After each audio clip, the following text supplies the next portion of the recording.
So what's up no? Good morning sa to mga kaparm no. So linawon lang nako mga kaparm no, naalang ko'y gamay nga ikapuan sa inyo. Mao ni akong gingon ninyo mga kaparm no nga kasi daghan manggong dili mo tuo no nga ang anay daw is kaya daw mga anak ng 3 beses sa loob ng 1 taon at 2 buwan no. So ganito kasi yan mga kaparm mo, tagaan mo na ako gamay kwan klora no. Mo na ingon ko mga kaparm nga pilion ninyo ang inyong materyales. Kasi hindi lahat ng pwedeng anayin ay nagpa-product no. So yung sa amin kasi pinipili kasi namin to. So technician kasi kami. So marami kaming mga farm nga malaking farm nga pinupuntahan. So nakakukuha kami ng mga materyales nga pang-production. Ibig sabihin ng production mga lods, yung malakas umingkam, yung tagmaramihan mga anak at saka mabilis lang magpahabal. Gagaya nito mga lods, ito yung mga pinos ko nung una no, nga na yung mga baktin, kini buros na siya no, magduha ka bulan na. Bago lang yang gipost na ko atong iagi no, nga nakuha ng mga anak-anak. Kini pod buros na po ni siya no. Bago ra ni siya gilutasan na ato ra ning kuan. Tong sa tong pizza ha. Basta bago ra, kung nakita niyo yung mga post na ko, kini bago ra na siya no. So muna ingon ako ninyo no.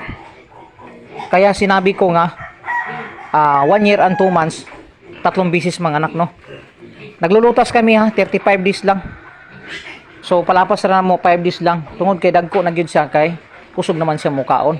So maora na ako ang ikasulti ninyo mga kaparm no. Gamay ra ang ideya ni siya pero ayaw mo pataka og dasmag og palit og anay. Maniid-tiid mo, maghiring-hiring mo kung kinsay na ibaligyang materyales na kailangan kusog sa production.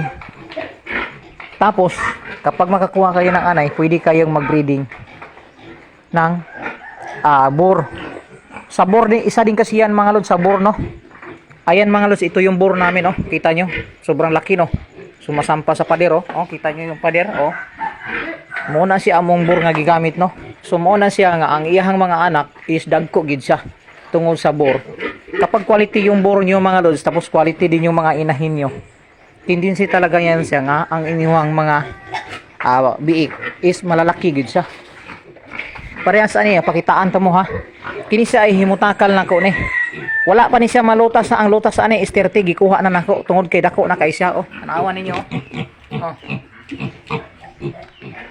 Overweight na siya sa iyang capacity nga 1 buwan pa lang. So anayon man guni siya nako, mo na siya nga gikuha siya nako og sayo. Pero ang lutas ani no is sa 30 pa gyud. Pero ang iyang timbang naa siya sa 15 kilos. So mao na siya mga lods no. Nakadepende kasi yan yung pang-anay sa boar. Kailangan na siya kino-crossbreed kasi yan. Yung F1 maganda naman. Pero kailangan kasi kino-crossbreed mo yan. Kasi malimit kasi yung F1, yung kasi talagang ginagamit ngayon na na pang-anay no, yung mga F1. Tapos kino-crossbreed yan. Kaya nag-breeding kami ng Pitrin. Ito siya, Landris Pitrin siya gibreeding na mo, no? Muna i-crossbreed na mo sa mga F1 para gwapo kayo siya og quality. So, mura na akong ikakuha niyo mga lods ha. Na ako'y magamay ra kay ni siyang tip, no? Pero sana makakuha mo og ideya, ani. Shout out sa inyong tanan, no? Lalo na yung sa mga OFW na to, di ano nga nagtatrabaho di sa laing nasod.